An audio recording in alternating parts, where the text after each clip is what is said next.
this sort of prepared 2.5-minute pitch, and I have no memory. So I've been like practicing this. You know, I was sequestered in a hotel for like 4 days. I probably did it like 1,000 times, so it's just automatic. And I'm thinking, okay, I can probably get this. In the middle of that, the slideshow went, and then I'm trying to backtrack the slideshow and keep going, and then I just blanked.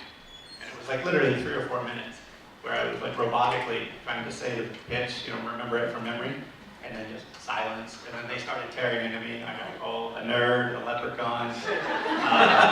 Don't worry, this is the biggest moment in your life. And then 3 of them were out, like, and this was when I was 15 minutes in there. And then, so I had to come back from that. It was kind of a rocky, like, comeback. So they showed the show, and I ended up getting a deal with Mark Cuban for 30% of the company for $150,000. The ask was 10% for that same state. But part of his deal was, too, that he negotiated for first right of refusal to invest in any company I did do in the future that I raised money for. And that was the first time that happened in Shark Tank. All right. And you did $5 million in sales in 2014, is that correct? Yeah, we've done about, at the time we aired on the show, we had 100,000 in sales. We were maybe 6 months old. We've done a little over 10 million since then. This year we'll do 8.5. Wow, outstanding. All right. So a lesson here is that about the pitch, even if it goes bad, you just keep going on and you don't ever quit. I mean, I think that's something, I'm a traveler and also an entrepreneur, and I think that's one of the biggest takeaways is that when things are just really going south, like somebody who isn't a traveler, they get really flustered by that, and they think, okay, well, everything is ruined now. But if you've traveled a lot or been in business a lot, those are actually the most memorable moments. And once you learn that, you can kind of flip the script on that. So as I was sitting there, you know, trying to gain my composure, my thinking was, oh my God, my son is going to be embarrassed, but he's going to think his dad's an idiot. You need to put yourself together, and then I sort of calmed down and came back. Well, great job, Stefan. Wonderful.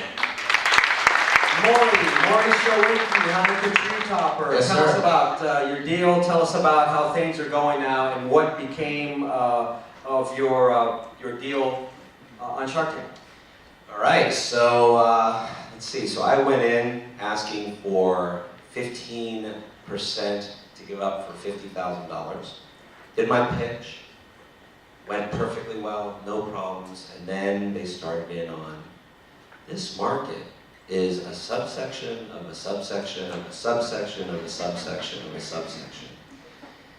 And one by one, they went out, and the sweat dripped and dripped and dripped. And then all of a sudden, my brother from another mother, Mr. Damon John, says, you know what, I have a stepfather that's Jewish. And this is a product that I would have put in my own home. So I'm going to offer you 35% for the same money. And I took the mistletoe that was on my table and I said, get up here and kiss me. And so that was the deal. And then pretty much very soon thereafter, he pulled me aside and he said, listen to me. Yeah, this is a small product, this is a small category. But I was also, Nicole, I was up there for about an hour and a half. And they grilled me for help. You know, they said, you are a really good salesperson. Is this your only business? I'm like, no. And I explained that I'd been in e-commerce and consumer packaged goods for 20 years, calling on all the big brick and mortars, you know, worked corporate, had my own startup back in the day on e-commerce. And he says, listen, this is a small business. I see, you know, this could be a lot of fun. Let me help you license it. Let me help you, let me give you access to my lawyers and my licensing people. I don't want to do a deal. I want to help you, and then I want you to help me. So now, I just got off a plane with him for the last week. I run his business development, essentially. And, yeah, thank you.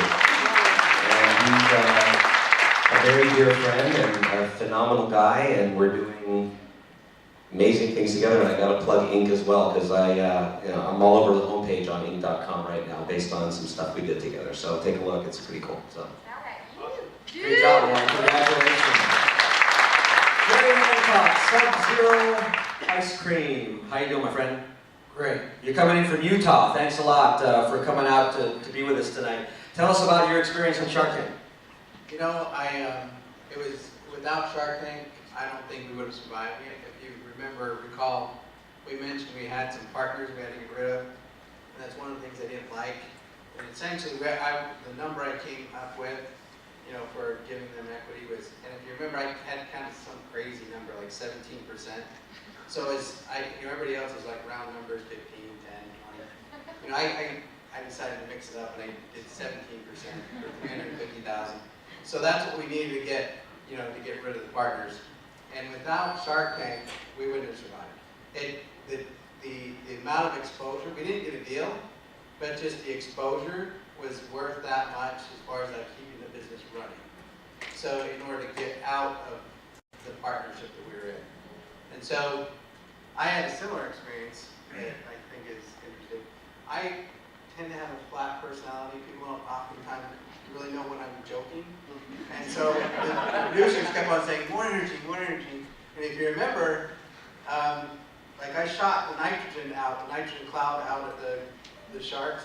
And I knew that that was like going to be a no-no, particularly with my nitrogen suppliers. And so in fact, in January they told me, Air Gas told me they absolutely would never do business with us ever because we're unsafe. And so now we just barely signed a contract where we now have them as a supplier nationwide. So we're practicing without the tank, you know, through the days before leading up. And so you have just that 2-minute pitch.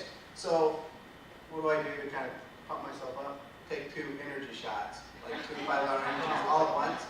And so I walk up and you stand at the gate. That had some of her cocaine. That's kind of how I felt, because you stand on that mark and you wait for them to say go, and my head just started spinning. And my wife, you know, as we're going through the pitch, I went right through the part where I was supposed to blast her, or blast them, and she just nudged me like, you know, if you go back and watch it, they all say, you forgot that. So anyway, fantastic experience. We're going to give away some Sub-Zero ice cream certificate doctors and our prizes too. Trina, let's start and go across here. I want to begin with you with this question here.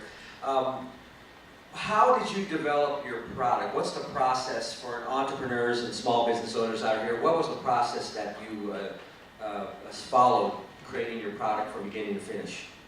I think it's really a lot of trial and error. You have to understand when you're going from a concept to a finished product that you have to be user-friendly and the consumer has to understand what it is. That was the biggest thing for me, was for me to get the consumer to understand what the product is. So developing the product and getting it into the hands of the consumer is a whole other, you know, side of the business. But right now, if you have an idea and you want to make it so that the consumer understands what is in that package, what are they buying? You know, what is that going to look like to them when they open the box? What is that going to be? So, you know, I think that the biggest thing that I can take from this is that, or that I can share with you, is that honestly, give it to 100 people, give it to 50 people, give it to 2,000 people. It doesn't matter if it costs you $5 or $10 a piece. You're looking for proof of concept here. So what you're looking for is you're looking for people to say, I get the product, I understand what it is, I understand what's in the box, and I would buy it. And until you can get there, it's just a waste of time. You know, you have to get to that point. So you have, like, I used to get moms together, like all my mom friends, and I'd be like, hey, come over, we're having wine. I'd be like, bullshit, we're gonna have a hobby party.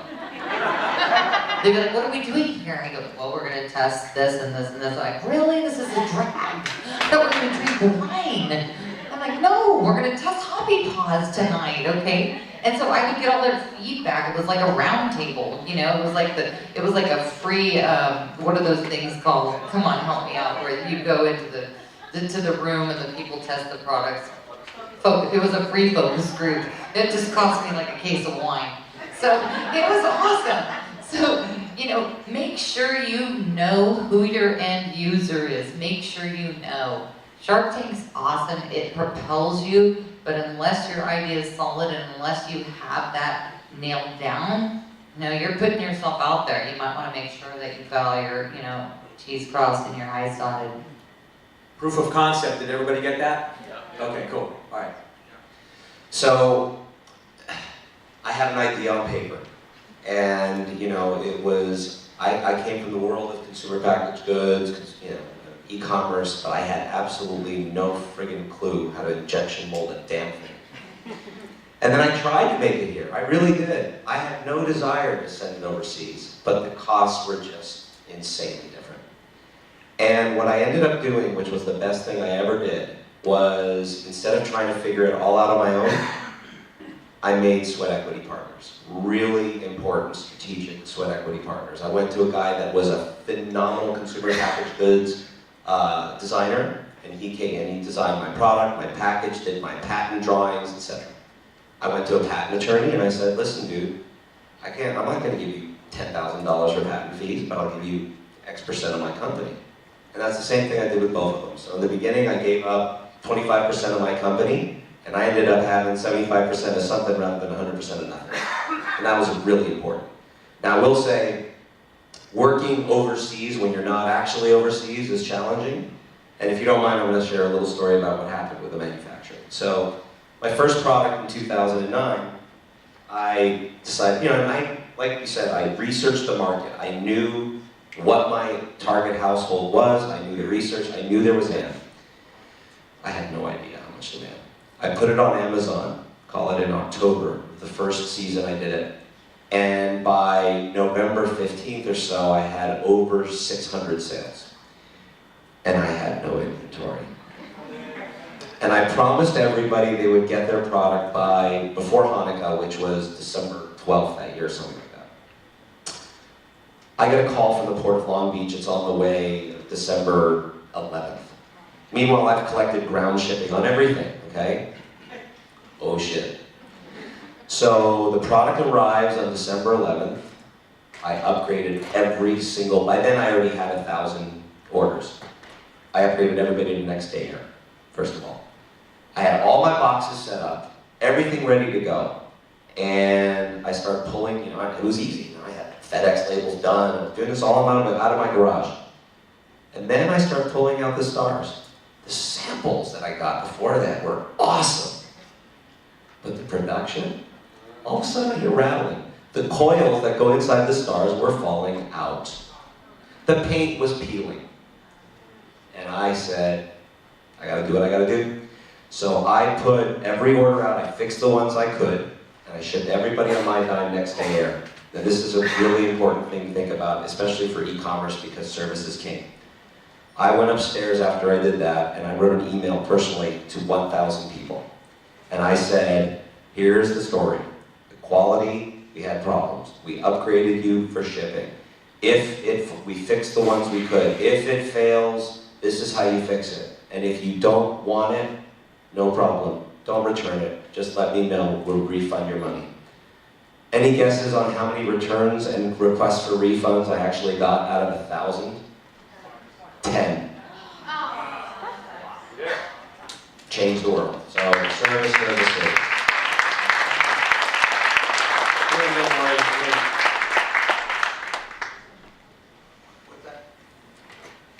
Let's go, Stefan, on the end here. Let's get him involved. So when we were thinking about what to innovate on, we weren't really thinking about the product. I'm sort of more an online marketing guy, and so we see ourselves as like an internet marketing firm that happens to own a surf brand. So then and I had a different company before this, which was a poker chip company, just selling high-end poker chips online. So when I looked at the paddleboard market, a buddy of mine took me out paddleboarding. It was a lot easier than surfing, pretty fun. I thought this is cool, and I looked at the search statistics. It was an industry that was blowing up, growing 100% a year. And I looked at who was competing there, and there was probably 80 brands competing. So we weren't even very early in the industry, but they were all selling through the traditional distribution channel. So they have wholesalers, distributors, salespeople, and these paddleboards were expensive. They were like, $1,200, $1,500. A $1,500 paddleboard, $1,000 of that cost is in the distribution channel. So I said, screw this, we're just gonna sell this thing direct. So instead of innovating on the product front, which is what a lot of people, I think especially on Shark Tank, businesses think, what's my product gonna be? What's my product gonna be? Where, that's probably only a third of the game in today's world because of the way the internet is connected. You can innovate on the marketing front. For the first 3 years that, we grew from was basically until we did 3.1 million our third year, we didn't advertise. We didn't spend a dime on advertising, and we were stocking out constantly. So we were innovating on the marketing front, we were innovating on the distribution front, and now we're innovating on the HR front. We're sort of changing our company culture, and this is due to a book this lady right here wrote about branding. What's the name of the book again? What Great Brands Do. What Great Brands Do. It's a great read. I would highly recommend it. And so the idea is to internalize your brand and really live your brand. So we're switching the whole company to a 5-hour workday, 8 a.m. to 1 p.m. There's no lunch, and so because we're a surf lifestyle brand, and at the same time we did 5% profit sharing with everybody. So effectively we doubled the hourly wage of everybody in our company. And so one example of this sort of innovation on the distribution front without even changing the product at all. I mean, we did innovate on the product front a little bit, but that was not our focus. If you take a company like Netflix, I mean, some of the most successful companies, in the world right now, they didn't innovate a product at all. Like they took over Blockbuster, they didn't change the movies, they didn't even change the packaging of the movies, they just changed the distribution of them. They sent it through the mail, and then they evolved the distribution again to where it's direct. And now they're evolving even they're directly producing their own movies and streaming them to people. So I think that's something everybody should think about. Don't just zero in so much on I need to find some crazy product and invent something. Just find an existing market that's big and say, how can I change the distribution? How can I change the marketing? And I think you can do well with that.